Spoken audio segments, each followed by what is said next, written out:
Assalamualaikum warahmatullahi wabarakatuh. Salam dan bahagia. Kami kelompok 11 akan mempresentasikan hasil diskusi kami mengenai aset tetap dan aset tak berwujud. Sebelumnya, perkenalkan nama anggota kelompok kami. Yang pertama, Retno Wulan Puspita Dewi, NIM 2021008-206. Kedua, Waudelinda Aswiana, NIM 2021008-215. Yang ketiga, Siti Nafisatul Laili, NIM 2021008-238. Yang keempat, Hanung Wahyu Pradana, NIM 2021008-275.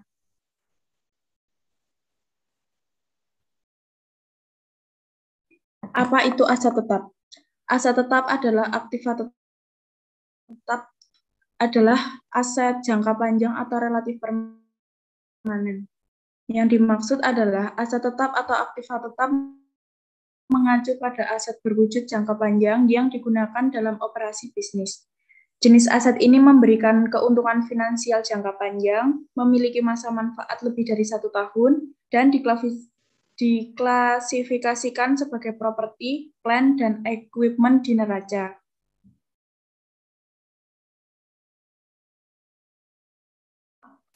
Karakteristik aset tetap, yaitu terbagi menjadi 4. Yang pertama, aset tak memiliki masa manfaat lebih dari 1 tahun. Aktiva tetap adalah aktiva tidak lancar yang memiliki masa manfaat lebih dari 1 tahun dan muncul di neraca perusahaan sebagai properti, pabrik, dan peralatan. Yang kedua, ada aset yang tak disusutkan. Kecuali tanah, aset jenis ini mengalami penyusutan untuk mencerminkan keausan dan depresiasi saat penggunaan aset. Yang ketiga, aset yang digunakan dalam operasi bisnis yang memberikan keuntungan finansial jangka panjang. Aset jenis ini digunakan oleh perusahaan untuk menghasilkan barang dan jasa dan menghasilkan pendapatan. Mereka tidak dijual kepada pelanggan atau ditahan untuk tujuan investasi. Yang keempat, aset ini tidak liquid. Aktiva tetap adalah aset tidak lancar di neraca perusahaan dan tidak dapat dengan mudah dikonversi menjadi uang kas.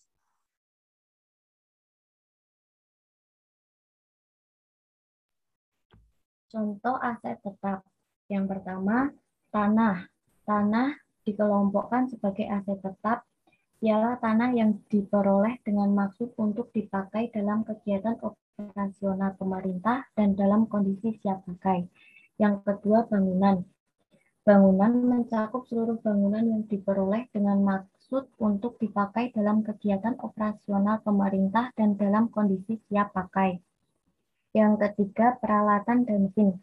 Peralatan dan mesin mencakup kendaraan bermotor, alat elektronik, dan seluruh inventaris kantor dan peralatan lainnya yang signifikan dan masa manfaatnya lebih dari 12 bulan dan dalam kondisi siap pakai.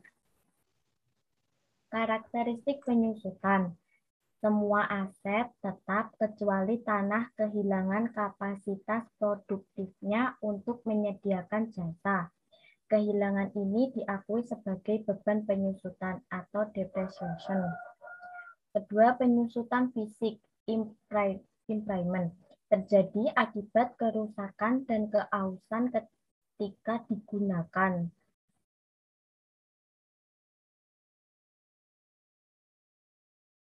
Yang ketiga, penyusutan fungsional terjadi ketika suatu aset tetap tidak lagi dapat menyediakan jasa pada tingkat yang dimaksudkan, misalnya komputer pribadi atau PC.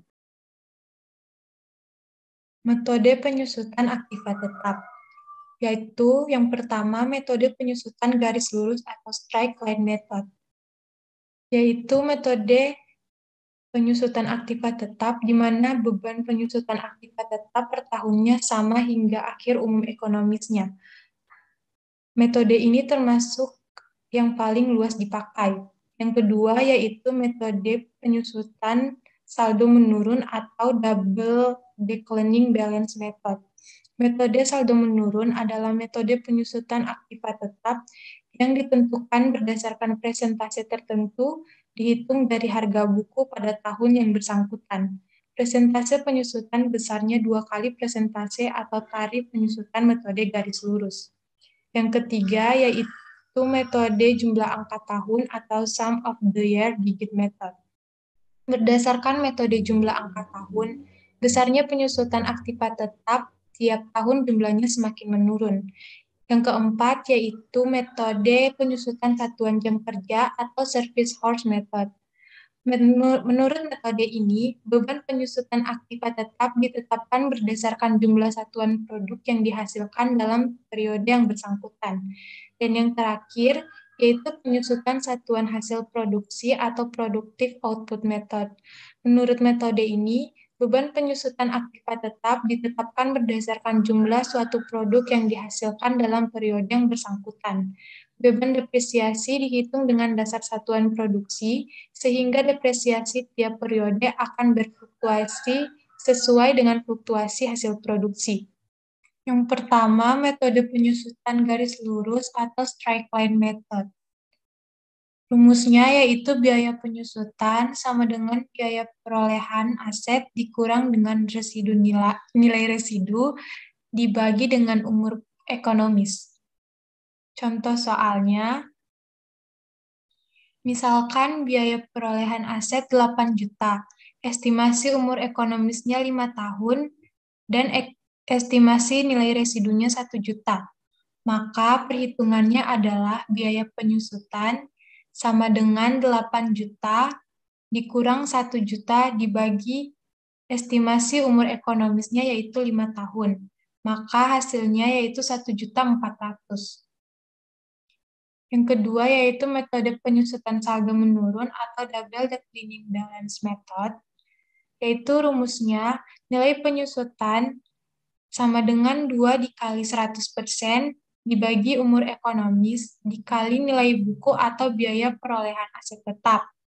Contoh soalnya, CV Mustiara Indah membeli peralatan dengan total harga 45 juta.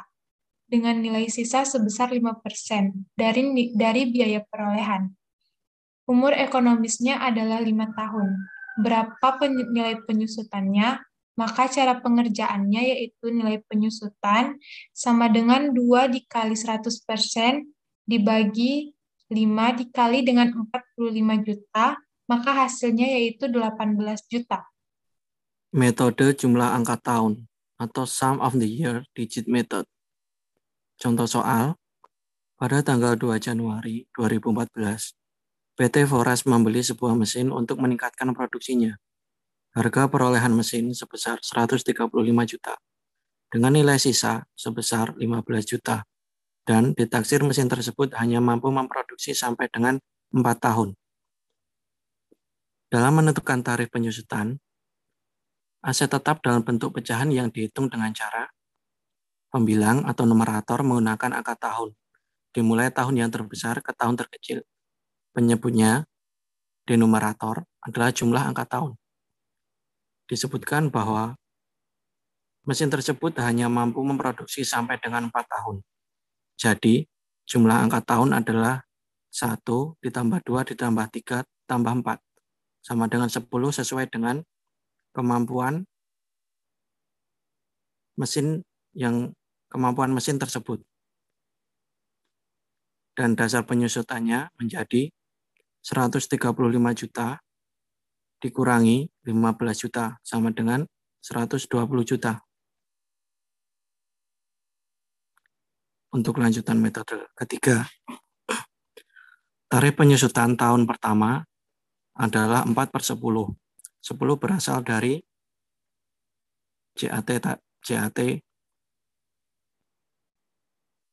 Tahun kedua adalah 3/10, tahun ketiga adalah 2/10, dan tahun keempat adalah 1/10.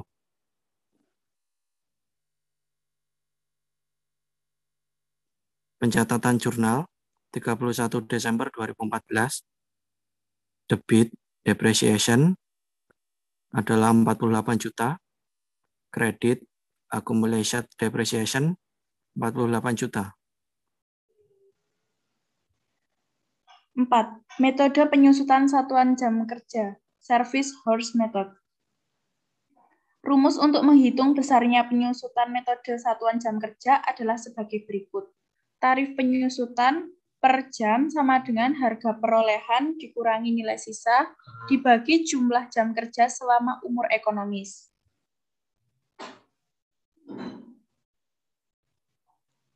Contoh soal. Pada bulan Januari, PT Foras membeli sebuah mesin dengan perolehan saat pembelian sebesar 10 juta rupiah. Oleh ahli, diperkirakan dapat berproduksi selama 10.000 jam dengan prediksi rentangan waktu penggunaan sebagai berikut.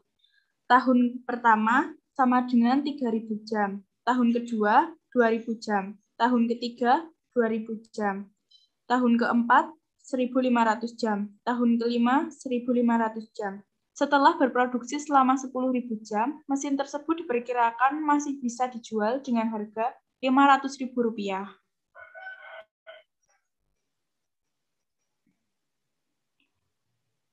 Sedangkan untuk perhitungan besaran penyusutan per periode adalah sebagai berikut.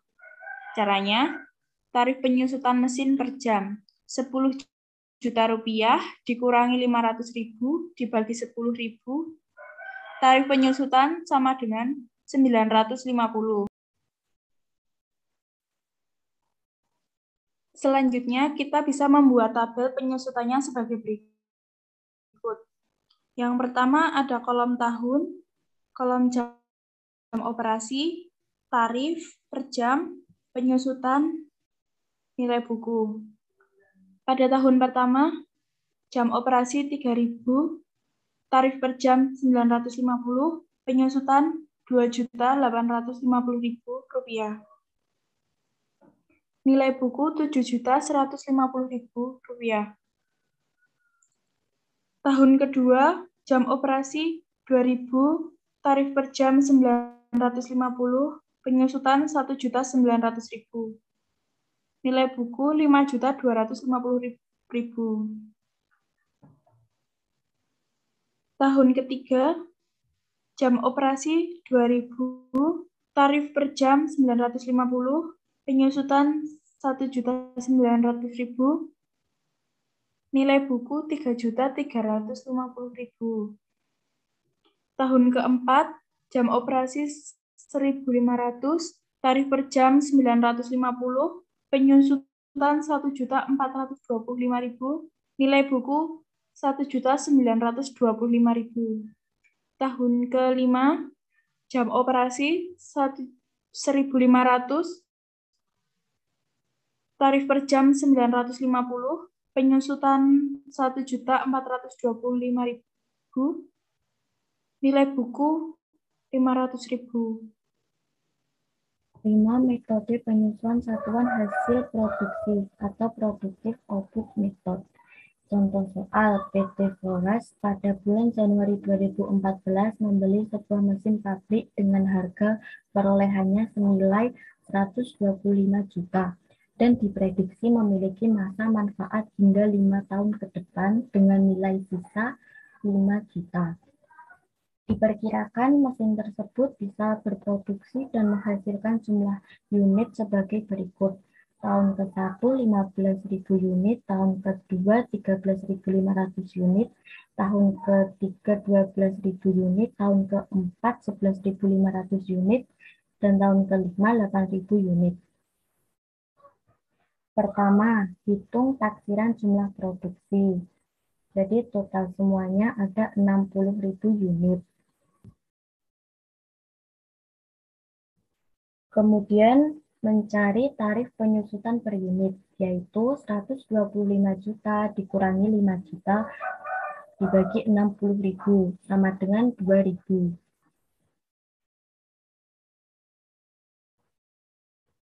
Jadi pencatatan jurnalnya, jurnal penyusutan 2014, debit depreciation, RP 30 juta, kredit accumulate depreciation 30 juta. Apa itu aset tak berwujud? Aset tak berwujud adalah aset non-moneter teridentifikasi tanpa wujud fisik, serta memiliki untuk digunakan dalam menghasilkan atau menyerahkan barang atau jasa, dapat disewakan kepada lainnya, atau untuk tujuan administrasi.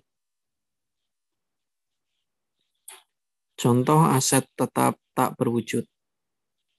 Hak paten.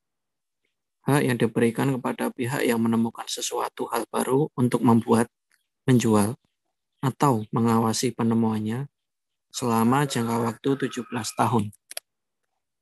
Hak cipta adalah hak yang diberikan kepada pengarang atau pemain, terkhusus artis atau aktor, untuk menerbitkan, menjual, atau mengawasi karangannya yang berupa musik atau pekerjaan pementasan selama jangka waktu 28 tahun. Merek dagang.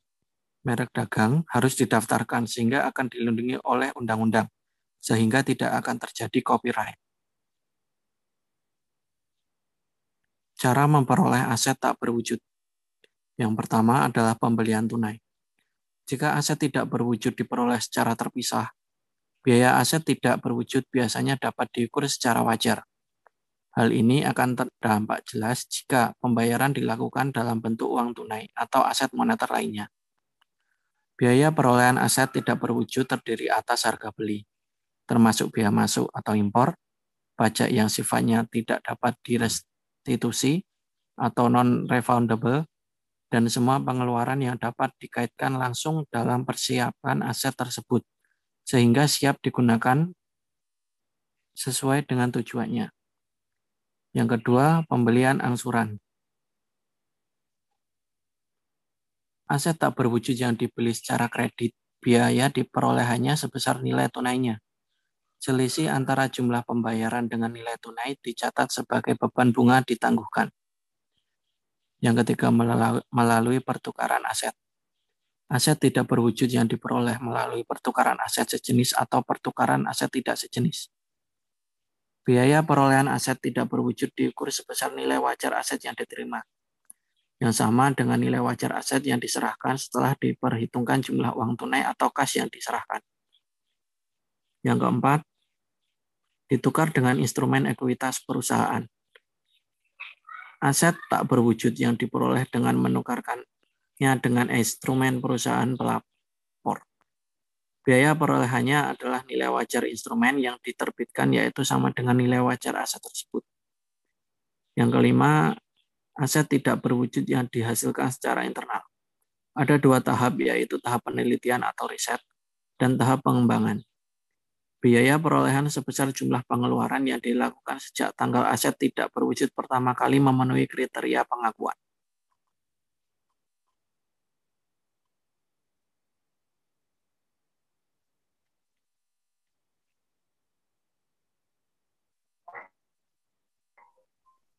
Sekian yang dapat kami sampaikan. Ada kurang dan lebihnya kami mohon maaf. Wassalamualaikum warahmatullahi wabarakatuh.